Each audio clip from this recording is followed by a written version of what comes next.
عزیز اجر تو ملے گا۔ کسی نے ایک سوال کیا کہ یوسف علیہ السلام اور زلیخا کے جو قصے مشہور ہیں اس کی حقیقت کیا ہے؟ قرآن و حدیث سے بتائیے۔ قصص الانبیاء میں لکھا ہے کہ یوسف علیہ السلام نے زلیخا کو جوان بنا کر اس سے شادی کی تھی، سچ ہے کیا؟ دیکھیے، یہ جو سب سے پہلے آپ نے جو قصص الانبیاء کا حوالہ دیا، یہ قصص الانبیاء جو ہے ڈی گروپ والی ہے، ٹھیک ہے، یہ صحیح نہیں، ڈپلیکیٹ ہے یہ۔ اس میں جو ہے ایسے واقعات من گھڑت جس کی کوئی حقیقت ہی نہیں یاد رکھی۔ تو آپ سب سے پہلے قصص الانبیاء پڑھنا ہے، تو اس کے لیے دو اچھی کتابیں مستند۔ پہلا قصص الانبیاء علامہ ابن کثیر کی لکھی ہوئی، دوسرا قصص القرآن جو 4 جلدوں میں آتی ہے، ٹھیک ہے۔ یہ مستند دو ہی کتابیں قصص پہ لکھی ہوئی، وہ قصص القرآن ہے اور یہ قصص الانبیاء ہے۔ قصص الانبیاء میں عام قصے ہیں اور ان انبیاؤں کے بھی جو قرآن میں نہیں ہیں، لیکن قصص القرآن میں صرف قرآنی انبیاؤں کے قصے یاد رکھی، اور کافی اس کے علاوہ نبیوں کے علاوہ قوموں کے بھی واقعات انہوں نے نقل کیے۔ تو یہ دو مستند کتابیں، اس کے علاوہ قصوں کی کتابیں جو اکثر آتی قصص الانبیاء کے۔ میں نے خود ایسی قصص الانبیاء پڑھی جس میں پورا رامائن مہابھارت جیسے قصے چل رہے کہ شیطان آ رہا اور سور کے چہرے پہ ہاتھ پھیرا تو ایک چوہا نکل رہا، وہ نوح علیہ السلام کی کشتی کو پھاڑ رہا، تو نوح علیہ السلام شیر کے منہ پہ ہاتھ پھیرے تو بلی نکل رہی، بلی نکل کے چوہے کو مار رہی، ٹھیک ہے۔ اور جب سے چوہا بلی کی لڑائی چالو ہو گئی، بولے تو اب قیامت تک چلنے والی ہے۔ تو یہ کیا قصے ہے یہ، ٹھیک، کسی کو حقیقت ہی نہیں واقعات کی۔ بہرحال تو مستند قصص الانبیاء پڑھے آپ سب سے پہلے، ٹھیک۔ قصص الانبیاء پڑھنے کے بعد اس چیز کا ہمیشہ خیال رکھیں جب بھی آپ قصص پڑھیں گے، پچھلے امتوں میں کچھ چیزیں حلال حرام کا فرق ہے جو اس امت میں نہیں۔ پچھلی امت میں کچھ چیزیں جو حرام تھی ہم پر حلال ہے، اور جو ہم پر حلال ہے ان پر حرام تھی، ٹھیک ہے، سمجھ رہا؟ ان چیزوں کو مد نظر رکھتے ہوئے پڑھے، ورنہ آپ نے قصص الانبیاء پڑھ لیا، موسیٰ علیہ السلام کی قوم پہ جو ہے چربی حرام تھی، آپ بھی نہیں کھا رہے، اس قوم پہ تھی، ہم پر چربی حرام نہیں۔ موسیٰ علیہ السلام کی قوم بنی اسرائیل چربی اللہ نے حرام کی تھی، صرف ان کے ضد اور ان کی تکلیف دینے کی وجہ سے انبیاءوں کو، کہ وہی گوشت کھا سکتے جس کو چربی نہیں ہے ان کو، ٹھیک ہے۔ صحیح بخاری میں بھی روایت ہے کہ ان پر حرام، ہم پہ نہیں۔ آپ لے لیے قصص الانبیاء، ارے موسیٰ علیہ السلام پہ مطلب ہم پہ اپنے پہ بھی ہے۔ تو تھوڑے حرام حلال کے فرق کو سمجھتے ہوئے پڑھنا ہوگا، اس کو یاد رکھیے کبھی، اس سے مسائل اخذ مت کیجیے، اس سے فتاوی مت لیجیے۔ وہ قصص کی کتاب ہے، اور واقعات بہت سی بار ایسے ہوتے ہیں جو سمجھ میں بھی نہیں آتے، چونکہ زمین زمانہ حالات ماحول معاشرے کے فرق سے چیزیں بدلتی ہے۔ دوسرا، اب سوال یہ ہے کہ یوسف علیہ السلام اور زلیخا کا قصہ کیا ہے؟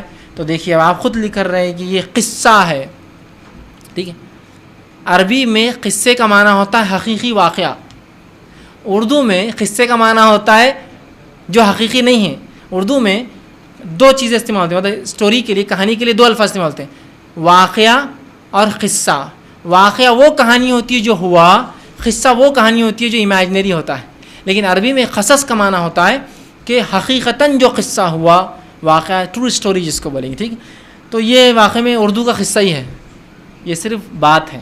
سب سے پہلے تھوڑا سوچیے، اللہ نے قرآن میں فرمایا ہر نیک مرد کے لیے نیک عورت ہے۔ کیا فرمایا؟ ہر نیک مرد کے لیے نیک عورت ہے۔ جو عورت نبی پر بری نظر رکھے، نبی پر حملہ ور ہو، نبی پر الزام لگا کر جیل بھیج دے، اور اس سے نبی شادی کر رہا ہے بعد میں،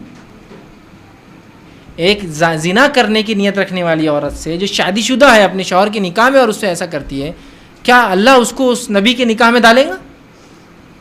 اندازہ لگائیے آپ۔ ایسا نہیں ہو سکتا، یاد رکھیے، ایسا نہیں ہو سکتا کہ ایسی عورت جو یہ نیت رکھے۔ اچھا، یہ قصہ کہیں قرآن میں نہیں آتا ہے، زلیخا کوئی نام نہیں، یہ قصہ کہیں بھی کوئی واقعات یا کوئی حدیث میں نہیں آتا، پھر کہاں سے آیا؟ اسرائیلیات، بائبل میں قصہ ہے، زلیخا بول کر بائبل میں آتا ہے، زلیخا جو بولتے ہیں وہ نام بھی بائبل سے آتا ہے، زلیخا ہے اس میں۔ وہ زلیخا جو ہے وہ تھی، اس کا نام تھا، وہ بادشاہ کی بیوی تھی، مطلب وہ فرعون کی بیوی تھی بول کر ہے، کہ تو بائبل میں جو بھی مصر کا بادشاہ فرعون رہتا ہے۔ اور قرآن کی یہ خصوصیت ہے کہ قرآن نے کہا کہ جب یوسف علیہ السلام کا واقعہ بیان کیا تو کہا عزیز مصر، اور جب موسیٰ علیہ السلام کا واقعہ بیان کیا تو کہا فرعون مصر۔ اور تاریخ آج گواہ ہے کہ یوسف علیہ السلام کے زمانے میں فرعونی حکومت آئی نہیں تھی، اس زمانے میں ہائیکوس ڈائنسٹی تھی جو حکومت کرتی تھی مصر پہ، اور جب موسیٰ علیہ السلام پیدا ہوا اس سے صرف 90 سال پہلے فرعونی حکومت میں شامل، جیسا مغل ہے، یہ ڈائنسٹی ہے، حکومت ایک خاندان کا نام ہے، یہ آدمی کا نام نہیں۔ تو یہ 90 سال پہلے صرف مصر پہ حکومت میں آئے تھے۔ تو قرآن نے تاریخی فرق کیا، وہ عزیز مصر اور یہ فرعون مصر۔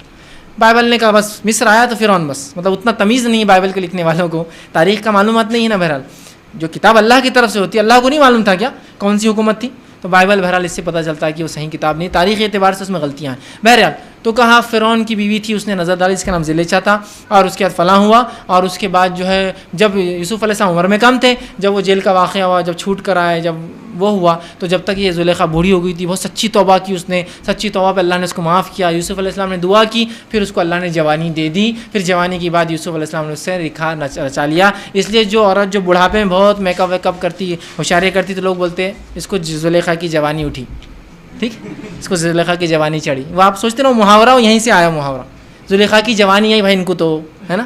عورتیں آپس میں ایک دوسرے کو بولتے کوئی عورت ہے, آپ انہوں بوڑھے زیادہ ہو گئے, انہوں دکھ رہے نہیں, تو بس ان کی جلن چالو ان سے, انہوں موٹے ہو گئے, انہوں دبلے رہ گئے, تو بس ان کو تو زلیخا کی جوانی چڑھی, ان کو تو فلاں ہو گیا.